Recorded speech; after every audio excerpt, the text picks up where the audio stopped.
All right, let's dive right in. Today, we are tackling a huge question, one that pretty much everyone is asking themselves, whether you're in a cubicle or the corner office. Why are we here? It sounds so simple, right? But it's got so much weight, and we're going to unpack what it really means for us at work today. Why am I here? I mean, you've probably asked yourself this. It's that question that just kind of pops into your head, whether you're an Uber driver trying to make it through the day or a CEO staring out a window. It's become the nagging question of our work lives. I love this quote. It's how the author of our source material kicks things off, and it just sets the perfect tone. It makes you think. All of our jobs, our careers, they're all just part of a bigger story. The real question is, are you happy with the story you're writing right now? And this isn't just some abstract idea. I mean, take Kara, an Uber driver mentioned in the book. Her story is like so many others. There's this feeling of being detached, of searching for something to feel inspired by. She's just one of millions of voices asking that same basic question. So this feeling, it actually has a name. Ennui. It's this sense of listlessness, like you're just going through the motions. It doesn't mean you're lazy, not at all. It just means you're uninspired. Let's dig into what that really looks like because it is everywhere. And listen, this isn't just for people starting out. Get this, a guy named Tim spent 23 years climbing the ladder, finally lands his absolute dream job as a CEO. And just 2 years in, he quits. He walked away from it all. He just looked at his board and said, I'm done. Tim's story is one thing, but the data? Wow, the data backs this up on a massive scale. Let's just look at this number for a second. 81%. What do you think that represents? That's right. According to a huge Mercer report, 81% of us are at risk of burnout. That feeling Tim had, that feeling of just being completely done, it's basically the air we're all breathing in the workplace right now. And it goes even deeper. Let's throw another number out there from that same report.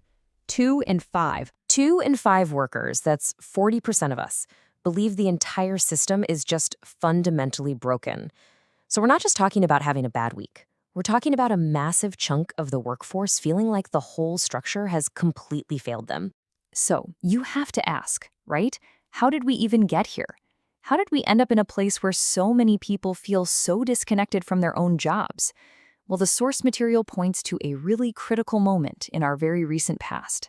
Man, this quote just hits the nail on the head, doesn't it? It's like all the human parts of work, the random chats by the coffee machine, actually going out for lunch, the little moments of fun, they've all been stripped away. And all that's left are the tasks. And for most of us, that's just not enough.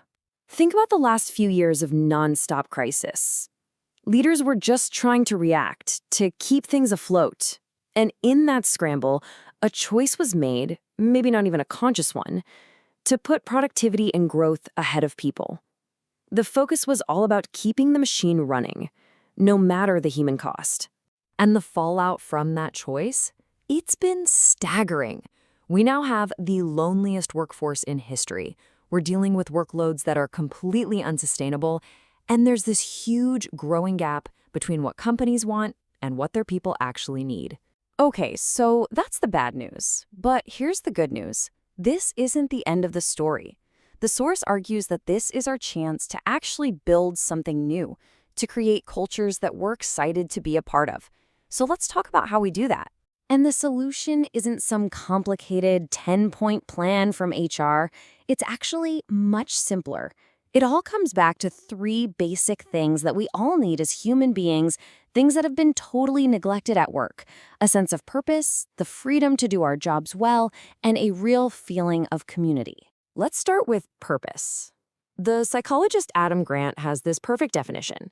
It's not about some fuzzy mission statement on a wall. It's about having a clear line of sight from the stuff you do every day to how it actually helps another person. Simple as that. Here's a perfect example. A guy named Ben managed a factory crew, and they felt totally disconnected from their work. So he went out with a camera and filmed the actual people using the products they were making. He showed that video to his team, and the effect was incredible. Instant emotion. They could finally see their line of sight. Next up, freedom. And there is no better battleground for this right now than the whole return to office debate.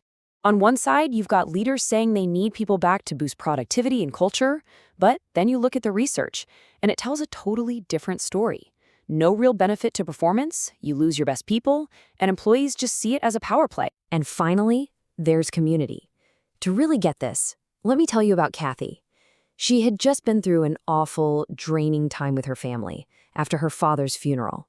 She was flying home, and she just felt completely exhausted and totally alone. But when she got off that plane, her entire team, all 16 of them, were at the airport waiting for her.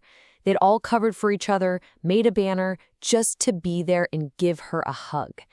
I mean, that is what real community looks like. It's knowing you don't have to go through things alone. So, that's the goal, right? That kind of purpose, that kind of community. But how do we actually do it?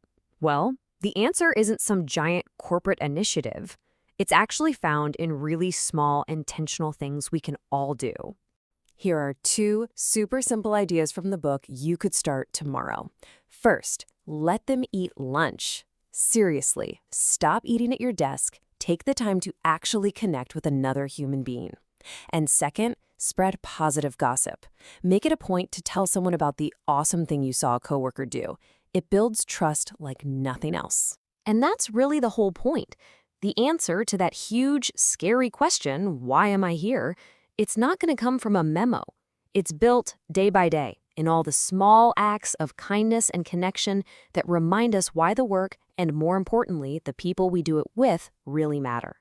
Which brings us right back to that idea of a story. We are all writing one every single day we clock in. So I'll just leave you with this to think about.